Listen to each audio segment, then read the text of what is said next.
Hey, so I want to talk to you about this kind of interesting interface between here, so we could call that presence, and why, and we'll call that purpose. So the inextricable relationship between here and why, presence and purpose. So let me just going to read a little bit from my book, Grounded Spirituality, just to contextualize what I'm going to talk about. It's just a paragraph on page 274. In other words, if we aren't in touch with why we are here, we aren't here. And of course, the corollary is also true. If we aren't inclusively connected to the here now on a deeply human level, we cannot connect to the why of our existence. Sacred purpose is where here meets why. To the extent that you are living your soul scriptures, you are nestled into the moment. When you circumvent them, you're somewhere else entirely. Some part of your consciousness is showing up, but another part is in hiding. No spiritual practice is effective unless you are courageously walking your individual path. The sacred purpose is where here meets why. So let me just go back in time a little bit. When I was trying to figure out why I was here, I had all kinds of hints and whispers internally and in my experience that indicated there was a certain directionality to my life. There was something encoded in me. And writing was part of that, I knew, and becoming a lawyer, criminal lawyer, was part of that, and studying psychology, humanistic psychology, was part of that. And there are all kinds of ways I knew that. But there was a way in which I couldn't really firmly clarify various steps along the way. And so I endeavored to explore various so-called spiritual practices, meditative practices, and other things. And what I found was that, the more I meditated, the more I seemed to enter into more of an absolute self-consciousness or a transcendent consciousness, something more amorphous and not so localized. And in that kind of amorphous field of experience, I couldn't really find my specific purpose and path.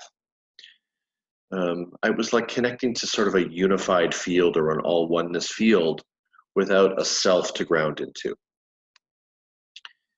And then what I found, which was interesting, I was kind of more focused on psychology and psychotherapeutic process than this thing called spirituality. And it turned out they eventually became the same thing.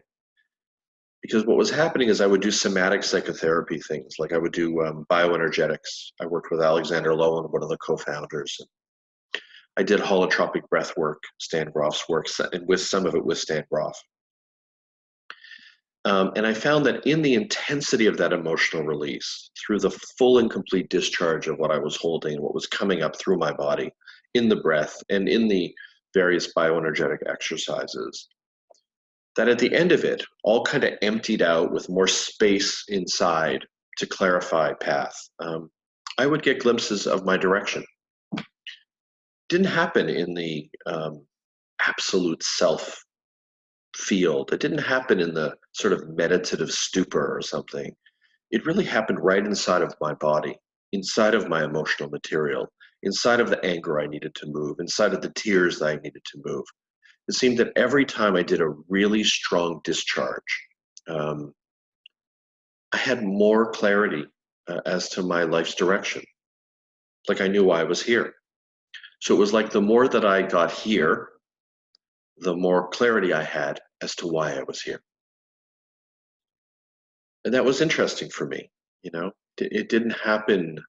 It wasn't some kind of a transcendent construct.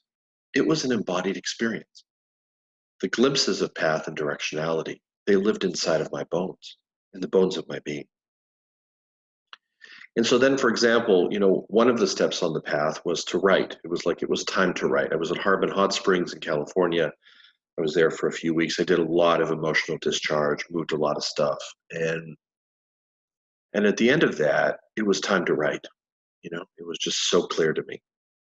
I'd moved just enough stuff out to get clarity as to that step on the path. And I think I'd grown enough and matured enough that I actually had something to write about. And that's when I began to write Soul Shaping. But what was interesting is the more I gave over to the why I was here, to the calling to write, for example, the more deeply I went into that experience.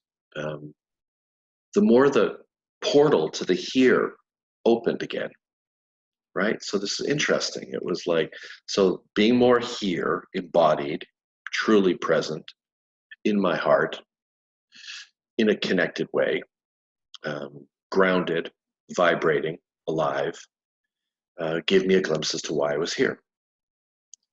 And then the more I gave over and surrendered to the why I was here, at least at that stage of my journey, which was to write, the more it became like a portal to presence. You know, it was like you find this thing or this series of things that are your purpose and your path. And when you know that they're your purpose and your path because you have peace with path, you no longer feel confused as to your direction, at least for that period of time. But you also find that, you know, the calling to whatever it is opens the gate to presence. You feel more deeply and completely and truly here in an embodied sense because you're embodying the calling. You're embodying what I call sacred purpose or soul scriptures. You can call it whatever you want. But it's an interesting thing to understand and to explore the question of what is the relationship for you between what it means to be here and the why that you're here. Because if you follow the direction of some of the more self-avoidant spiritual paths, the ones that I refer to as sort of self-avoidance that masquerades as enlightenment, where you're kind of bashing the self, you're bashing your story, you're bashing your humanness, you're bashing your ego, you're bashing your mind. There's not much left after all that bashing. It's a funny form of non-duality and unity consciousness when all the aspects of the self are desacralized and distant. But if you follow those threads, if you look closely at where they're taking you, they're trying to tell you in their own efforts to self-avoid and to be enabled in that, many of the teachers and authors in the field, that you're being led to some place where you're going to find your purpose. Now, you can certainly get a glimpse of your purpose through witnessing practices if you don't go too far and you don't get too far away from the self. You know, sometimes you can pull up and out and you can look at yourself and you can recognize something. That's never been as effective for me as just doing emotional release and coming back into life and then finding the path revealing itself in that opening.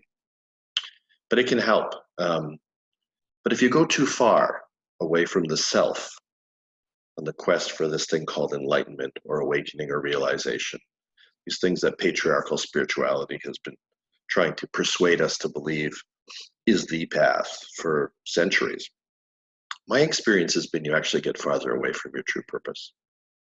You know, you may enter into a very kind of equanimous experience of the emptiness.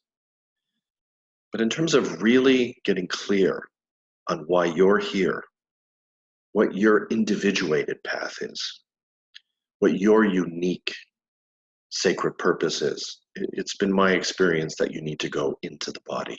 You need to go down, not up.